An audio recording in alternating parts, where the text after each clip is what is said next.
Good evening aspirant, this is करण।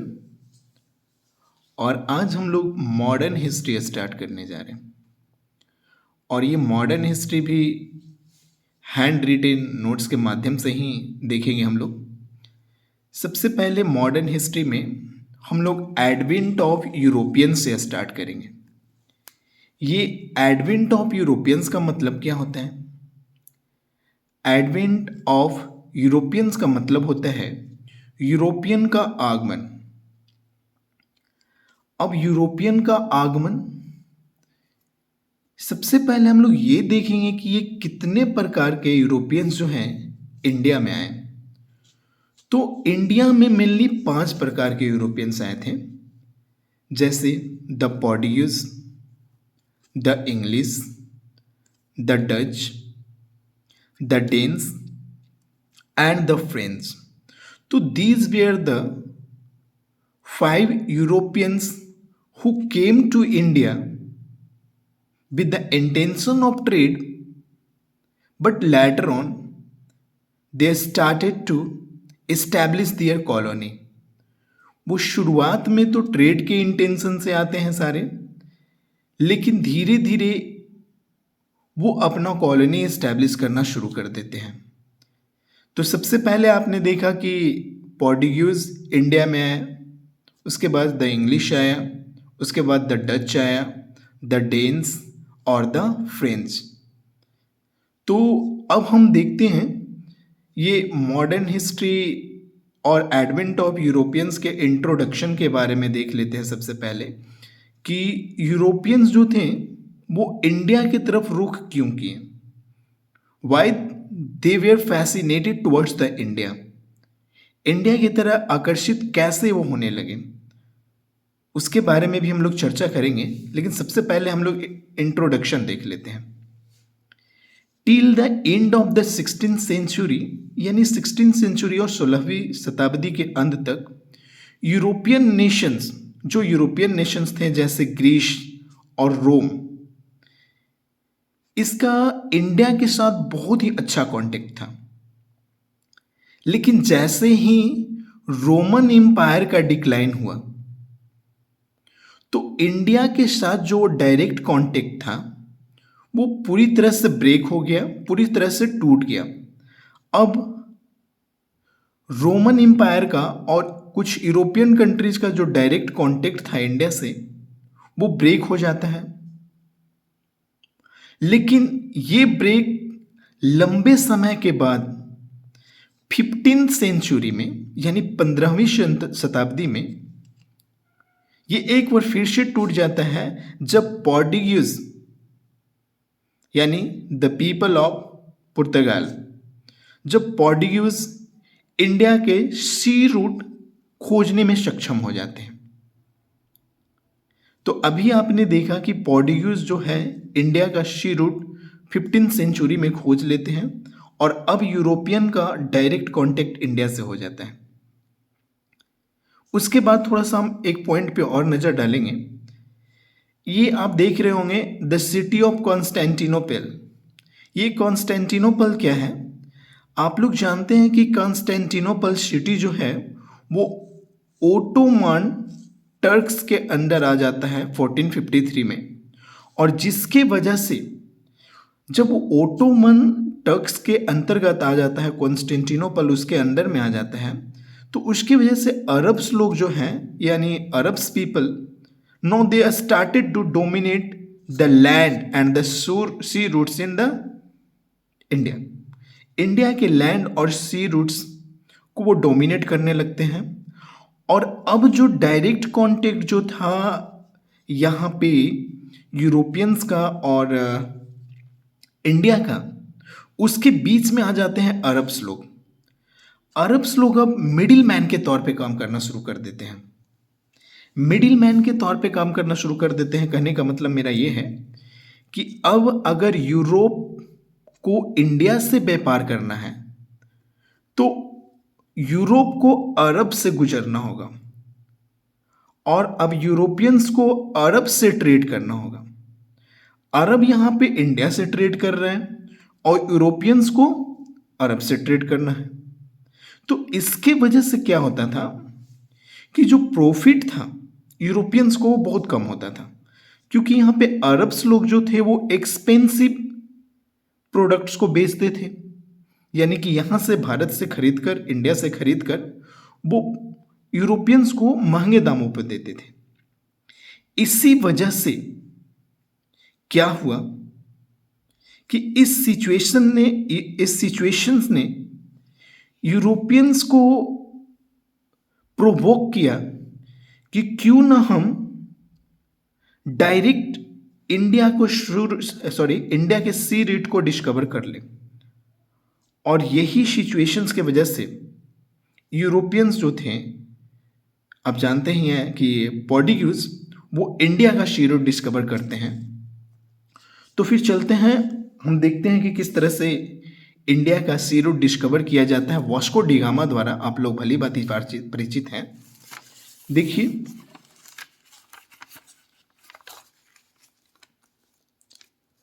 अब देखेंगे कि वास्को डी गामा द्वारा इंडिया का सी रूट कैसे डिस्कवर किया जाता है। लेकिन उससे पहले हम लोग ये देख लेते हैं कि व्हाट आर द फैक्टर्स और what are the things which are fascinating European towards India. क्या वजह था कि यूरोपियंस जो है इंडिया की तरह अपना रुख करना चाहते थे। तो उसका वजह जो था 3G था। 3G के वजह से यूरोपियंस इंडियन आना चाहते थे। आप लोग बोलोगे कि ये मास्टर तो फेंक रहा है, उस समय तो 3G होता नहीं था, कुछ भी बोलते जा रहा है। लेकिन 3G था उस समय। और 3G का मतलब समझिए, यहाँ पे 3G का मतलब है यहाँ पे 3G। और 3G का मतलब जो पहला जी है वो गॉड से रिलेटेड है। पहला जी का मतलब गॉड, और गॉड मतलब ईश्वर और भगवान होता है। और यहाँ पे स्प्रेड ऑफ क्रिश्चियनिटी, गॉड का मतलब यहाँ पे जो यूरोपियन थे they wanted to spread Christianity. वो ऑल ओवर द वर्ल्ड, पूरे विश्व में क्रिश्चियनिटी को एस्टैब्लिश करना चाहते थे, क्रिश्चियनिटी को स्प्रेड करना चाहते थे। तो ये गॉड वाला ये आपको कॉन्सेप्ट समझ में आ गया। और दूसरा जी का मतलब क्या होता था? दूसरा जी का मतलब था गोल्ड। गोल्ड यानी पैसा। जैसे कि आप जानते ही हैं कि बाप बड़ा ना भैया, सबसे बड़ा रुपया। तो यहाँ पे गोल्ड का मतलब हम लोग समझेंगे। जो सेकंड जी है उसका मतलब था गोल्ड यानी कि वेल्थ। आप लोग जानते हैं कि India is considered as a golden word. जो भारत है वो सोने की चिड़िया कहलाती थी। भाई क्यों कहलाती थी? क्योंकि यहाँ पे बहुत ही वैल्यूएबल और प्रीशियस मेटल्स, स्पाइसेस, ये सारी चीज़ें पाई जाती थी, जिसकी वजह से India is considered as the golden word और सोने की चिड़िया कहलाती थी। तो दूसरा जी आप लोगों ने देख लिया। अब चलते हैं तीसरा जी के अंतर्गत हम लोग क्या पढ़ेंगे। तीसरा जी का मतलब था ग्लोरी, डिग्निटी, ग्लोरी। एक यानी कि European wanted to expand their empire. European अपना एम्पायर पूरे विश्व में एक्सपैंड करना चाहते थे। तो ग्लोरी का मतलब एक्सपेंशन ऑफ एम्पायर। वो अपने एम्पायर को एक्सपैंड करना चाहते थे ऑल ओवर इंडिया और ऑल ओवर वर्ल्ड, सिर्फ इंडिया क्या। तो यहाँ पे आप लोग 3G का कॉन्सेप्ट समझ गए। पहला जी का मतलब गॉड यानी स्प्रेड ऑफ क्रिश्चियनिटी। दूसरा जी का मतलब गोल्ड यानी wealth, precious metals, spices India में पाए जाने की वजह से फैसिनेट किया है। और तीसरा जी था ग्लोरी, एक्सपेंशन ऑफ एम्पायर। चलिए, ये तो हम लोग 3G का कॉन्सेप्ट पढ़ गए और समझ गए कि ये 3G ही था जो यूरोपियंस को इंडिया की तरफ अट्रैक्ट किया और फैसिनेट किया। चलिए उसके बाद हम लोग देखते हैं, जैसे कि आप जानते हैं कि जो पहला पोर्टुगीज था जिसका नाम था Vasco da Gama. Vasco da Gama came to India in 1498। He was a explorer. वो एक एक्सप्लोरर था और वो इनिशियली तो चाहता था वो अमेरिका सी रूट को डिस्कवर करना, बट एक्सीडेंटली उसने इंडिया के सी रूट को डिस्कवर कर दिया था। तो वास्को ड गामा 1498 में इंडिया के सी रूट को डिस्कवर करता है। लेकिन उससे पहले की कहानी हम लोग थोड़ी जान लेते हैं कि ये कैसे इंडिया के सी रूट को डिस्कवर करने में कामयाब होता है। सबसे पहले ये इंडिया जो आता है वो केप ऑफ गुड होप के रास्ते से आता है, और ये केप ऑफ गुड होप जो है अफ्रीका में पड़ता है। और ये इंडिया का सी रूट जब डिस्कवर करता है उसमें सबसे बड़ा हाथ एक गुजराती पायलट का भी होता है जिसका नाम होता है अब्दुल मजीद। अब्दुल मजीद जो था वो गुजराती पायलट था और यहाँ पे वास्को डी गामा का बहुत मदद किया था। तो थोड़ा सा एक मैप के माध्यम से, हल्का सा मैप के माध्यम से हम लोग समझते हैं कि ये कैसे आया इंडिया। देखिए यहाँ पे यूरोप है और यूरोप में यहाँ पे लिस्बन है। और ये लिस्बन क्या है भाई? तो लिस्बन जो है वो पुर्तगाल का कैपिटल सिटी है। यहाँ से ये वास्को डी गामा निकलता है और वास्को डी गामा निकलते हुए सबसे पहले केप ऑफ वर्डे आइलैंड्स पहुँचता है। केप ऑफ वर्डे आइलैंड्स पहुँचता है ये वास्को डी गामा।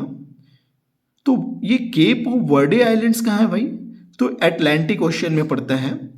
और केप ऑफ वर्डे आइलैंड्स के बाद वो फिर से वहाँ से चलकर सेंट हेलेना पहुँचता है। सेंट हेलेना के बाद वो वहाँ से फिर से स्टार्ट कर देता है अपना जर्नी, और वो जब पहुँच जाता है यहाँ पे Cape of Good Hope. Cape of Good Hope ये अफ्रीका में एक जगह है, केप ऑफ गुड होप, वहाँ पे पहुँचता है। थोड़ा सा केप ऑफ गुड होप के बारे में जान लेते हैं कि केप ऑफ गुड होप जो था उसका डिस्कवरी किया था बार्थोलोम्यू दियास।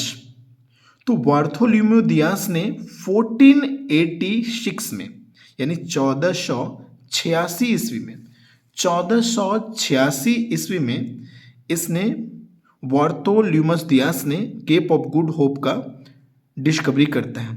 तो चलिए केप ऑफ गुड होप से सोतान होते हुए मोजाम्बिक, मालिंदी, मेडागास्कर और फाइनली वो पहुंच जाता है केरल में। केरल, और केरल में एक जगह होता है कालीकट।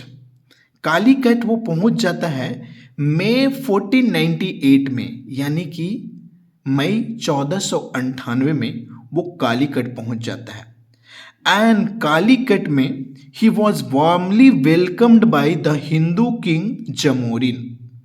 वहाँ पे उसका बहुत ही भावपूर्वक और आदरपूर्वक स्वागत किया जाता है। एक हिंदू राजा होता है वहाँ जिसका नाम होता है जमोरिन। तो जमोरिन वहाँ पे बहुत अच्छे तरह से स्वागत करता है वास्को डी गामा का। अब चलिए अब आगे देख लेते हैं, कुछ वास्को डी गामा के बारे में आगे पढ़ लेते हैं। चलिए वास्को डी गामा से पहले भी एक बहुत ही कह सकते हैं कि बहुत ही नए नए जगहों को खोज करने के लिए बहुत ही हमेशा प्रेरित रहते थे, जिसका नाम था प्रिंस हेनरी ऑफ पोर्टुगल, यानी कि पुर्तगाल का ही थे प्रिंस हेनरी, जो वो हमेशा इनकरेज करते थे सी वॉग्यूज के तहत नए नए रूट्स को डिस्कवर करने के लिए। वो नया नया रूट्स डिस्कवर करने के लिए हमेशा लोगों को प्रेरित करते थे। इसीलिए प्रिंस हेनरी को हेनरी द नेविगेटर भी कहा गया है। अगर क्वेश्चन आ जाए कि who is considered as Henry the navigator, तो आपको टिक मारना है प्रिंस हेनरी। चलिए अब प्रिंस हेनरी के बारे में जान लिए। अब फिर से चलते हैं हम लोग वास्को डी गामा की तरफ। वास्को डी गामा 1498 टू 1501, यानी 1498 ईस्वी से 1501 ईस्वी। Vasco da Gama landed at Calicut in May 1498। Vasco de Gama जो है वो कालीकट जो केरल में है वो 1498 यानी मई 1498 में वहां पे पहुंचता है, और where he was warmly welcomed by the Hindu ruler Zamorin, जो कि मैंने ऑलरेडी आपको बताया।